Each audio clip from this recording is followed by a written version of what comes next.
আপনারা সবাই অবগত আছেন বাংলাদেশের টেলিভিশন চ্যানেলে অন্যতম একটি জনপ্রিয় এবং আলোচিত টিভি সিরিয়াল, সেটা হচ্ছে ব্যাচেলর পয়েন্ট। ব্যাচেলর পয়েন্ট এখন সিজন 5 চলছে ওটিটি প্ল্যাটফর্মে। যদিও এটার 1 থেকে 8 এপিসোড রিলিজ হয়েছে, পাশাপাশি ডিরেক্টর যেটা বলেছেন অ্যানাউন্স প্রোগ্রামে যে এটি বুম ফিল্মসের ইউটিউব চ্যানেলে এবং চ্যানেল আইতে ধারাবাহিকভাবে এটি প্রচারিত হবে। কিন্তু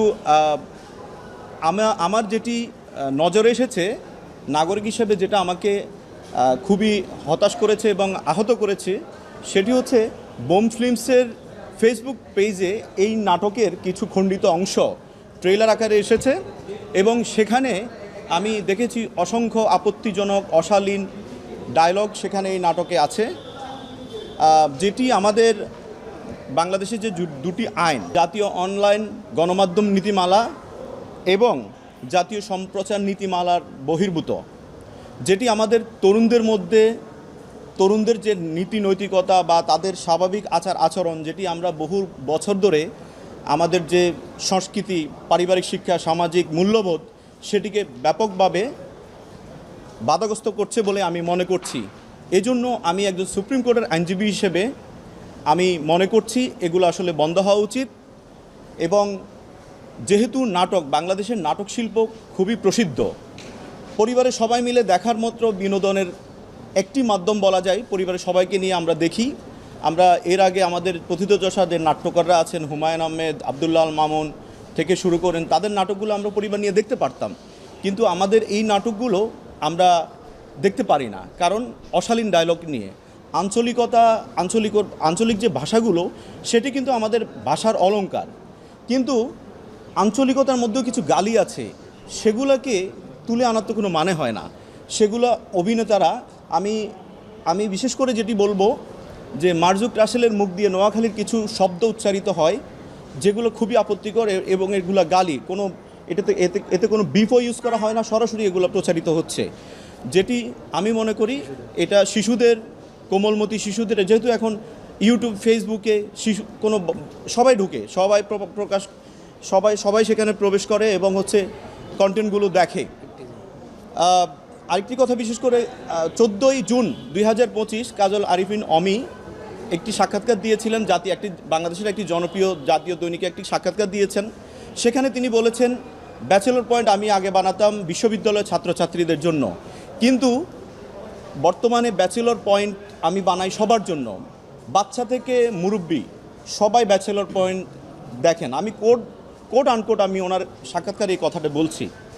তো উনি যদি এই কথাটা বলে থাকেন, তাহলে আপনারা দেখবেন ব্যাচেলর পয়েন্টের যে ডায়লগগুলো, সংলাপগুলো, এগুলো কি বাচ্চাদের জন্য উপযোগী?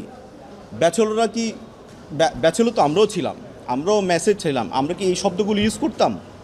নারীদের প্রতি অবজ্ঞাসুলভ শব্দ ইউজ করা হয় এবং ব্যাচেলরদের মধ্যে বিশেষ করে এমন শব্দ উচ্চারিত হয় মাদকের ব্যাপারে, যেটি বাচ্চাদেরকে মাদকের প্রতি আগ্রহ বাড়াবে। সুতরাং আমি আমার দায়িত্ববোধ থেকে, এবং যেহেতু এই সংলাপগুলো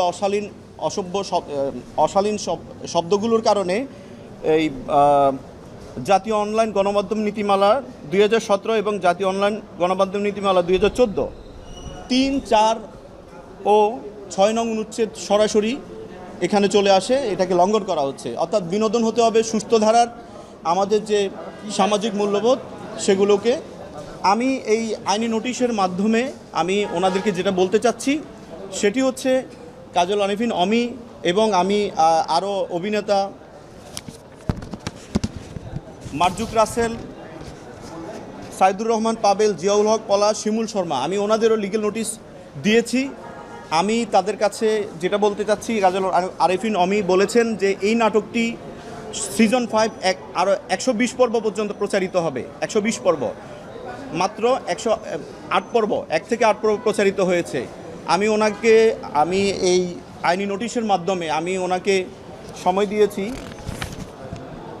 7 দিনের সময় দিয়েছি, যে আপনি অবশ্যই এই অশালীন সংলাপগুলো আপনি প্রত্যাহার করে নেবেন, ওখান থেকে এই ক্লিপগুলো সরিয়ে নেবেন এবং ভবিষ্যতে বাকি পর্বগুলো প্রচারের ক্ষেত্রে আপনি অবশ্যই এই বিষয়গুলো মাথায় রাখবেন এবং অনলাইন নীতিমালাগুলো বা আইন কানুনের প্রতি আপনি শ্রদ্ধাশীল থাকবেন। না হলে আমি আপনাদের বিরুদ্ধে আমি পরবর্তী আইনগত পদক্ষেপ নিতে বাধ্য হব।